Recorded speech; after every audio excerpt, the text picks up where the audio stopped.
Hey, I'm Jeff from the Rive team, and we're going to take a look at using audio in scripting.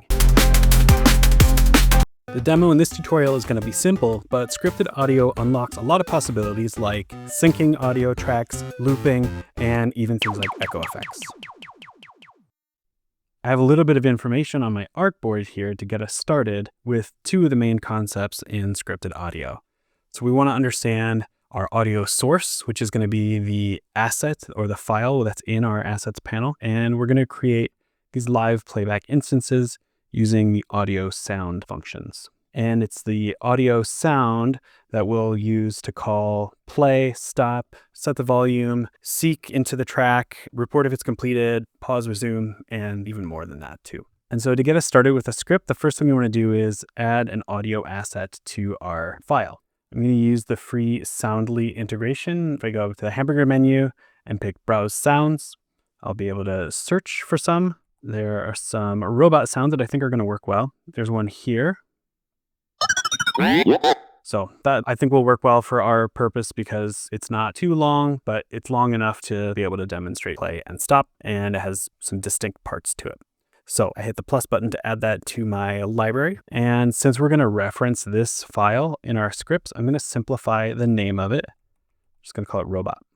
All right, and then let's start with a script. We're going to use the node script template. First thing we're going to do is rename the type here. And if we use Command D, we can edit all of the instances of this at once. We're going to call this audio script.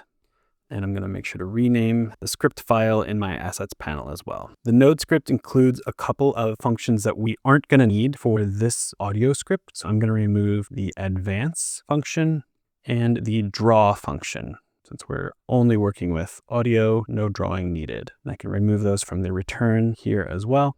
This isn't necessary. It just keeps the view a little cleaner as we're focused on the audio pieces.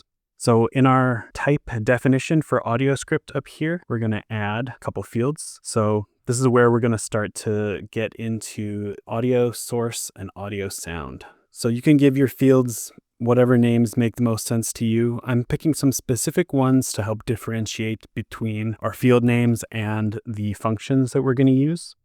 So I'm going to call my first one here source asset, and that's going to be an audio source. And the other one is going to be sound instance, which will be an audio sound. And we're going to get an error down in the return function because those aren't defined. And that's okay. We can't define them here. They're going to be defined in other functions. So I'm going to mark them as optional, and that will resolve the error down there. So now we want to define what our audio source is. We want to reference this robot audio file. So let's come into the init function, and here is where we're going to set the audio source. So we'll call self.sourceAsset equals context audio, and we'll say robot. So now we've got the source asset being set to the robot audio file. And first thing we're going to want to do with our script is play the sound. So we'll do that next. We always want to check to make sure that our asset is ready to be used. We're going to say if self.sourceAsset, then, and we're going to get the sound instance now. So we'll say self.sound instance equals audio with a capital A, play. And we do want to reference the source asset again. So we'll say self.sourceAsset. I'm going to hit Command S or Control S to save it. And now, because there are no errors, this is ready to be added to the artboard. Click here to add it. I'll just drag it up to the top. If I switch into animate mode and play my state machine, the audio file plays right away. So we know our script is working, which is great. But right now, we only have a script that plays our sound once as soon as the state machine starts, which is not very useful. So let's say we want to use a trigger to determine when the sound should start. So let's set up an input so that we can control the playback. Under my audio script type, I'm going to add a new field called play trigger. This is going to be an input trigger. We're going to create a function that will execute when the trigger is fired. To shortcut this, we can just copy the update function. And instead of update, we're going to call it play sound. And instead of playing the sound in the init phase right when the state machine starts, we want it to happen when the trigger happens. So let's move this. So when we're saying if source.asset, then play our sound instance using the source asset. Going to cut that from the init and we're going to put it into the play sound function. Now we just need to assign that down here in the return. So we'll add play trigger, and that's going to equal our function play sound. We add a comma between them, and if I save and compile that, we'll see that since we have our node still selected, we got a play trigger showing up over here in the property group area. So let's play our state machine again. We notice that the audio doesn't play right away, but it does play when we fire our trigger. Great.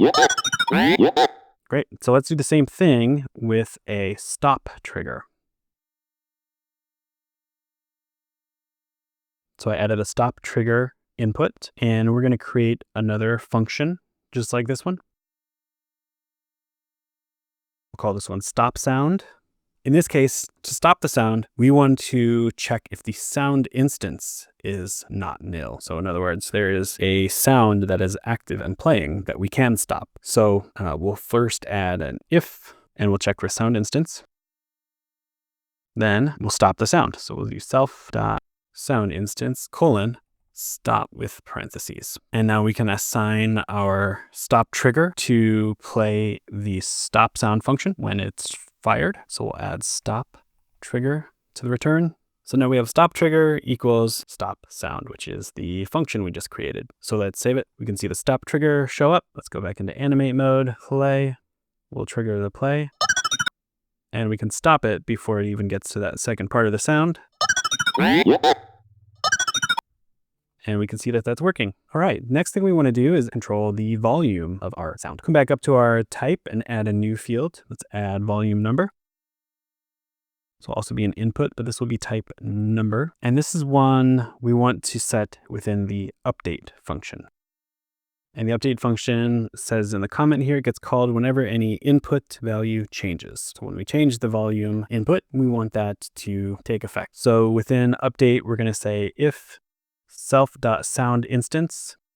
So again, we're checking to make sure that sound instance is not nil. It's available to have its volume set. So then, and then we'll say self.sound instance volume equals, and then we're going to use the volume number input. So we'll say self.volume number. And because this is a number input, we can give it a default value to start down here. So let's add volume number equals 1. The volume level will go between 0 and 1 by default. So we'll hit save. We'll see the volume number input show up. So now when we play our audio,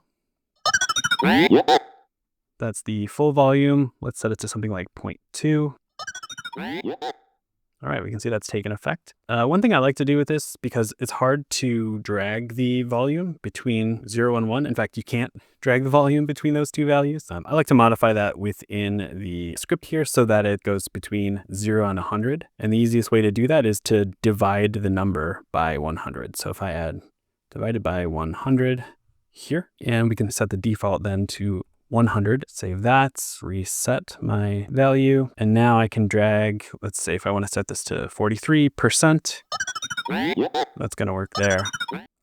You can kind of hear it's updating as I'm moving it. The other place we're going to want to use the volume value is when we play the sound to start. So let's add that into our play sound trigger. We want it to start playing the sound at the volume number that we've set. So after we play it, we also want to first make sure it's not nil. If self.sound instance, then, and we're going to do, just copy this actually, this will be the same. We're going to set the volume to the volume from the input. And if we're using that same calculation here, that will make sure that it works consistently. So one more check.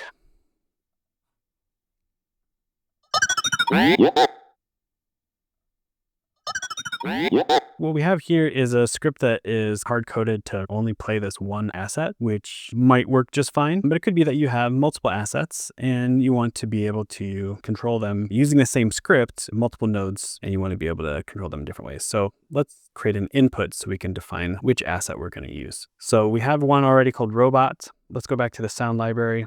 There's another robot sound. And this one we'll call robot 2. So now what I could do is modify that here, and then I would have a script that only can play the robot 2 sound. But instead, what we want to do is make it string input and let us define it within the node's inputs. So let's add another input here. This one we'll call audio asset. This will be type string.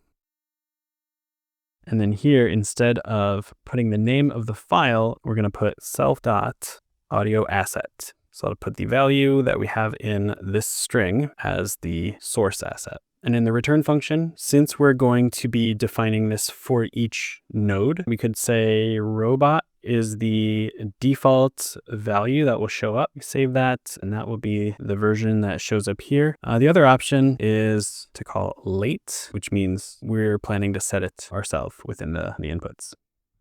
If we add a new instance, what we can do here is say robot 2. So now we have 2 script nodes, one that's going to play the robot sound and one that will play robot 2. I'm going to name my nodes so I know which one is which. We'll play the state machine. So robot, we'll play robot, and robot 2 plays robot 2. And of course, they're going to have independent volumes. So I can set that one much quieter and leave this one at full volume. And we'll be able to play and stop both of them. With these kind of inputs, you can actually key these on timelines as well. So you could say, let's play robot 1 here, and then robot 2 here. That's going to be it for this overview of how to write audio scripts. If this is the kind of thing you think you probably just won't write for yourself, keep an eye out for this audio tool, which will also have a video walkthrough and will be shared on the marketplace. This has an audio script in a component with some visual elements that will help to control it, which you can choose to use or not. But it'll give you some options like if you want to loop your audio, what your loop start and end points will be. And you can set different volumes for each element. So it'll help to create a more modular way to use audio in your projects. Rive for the win!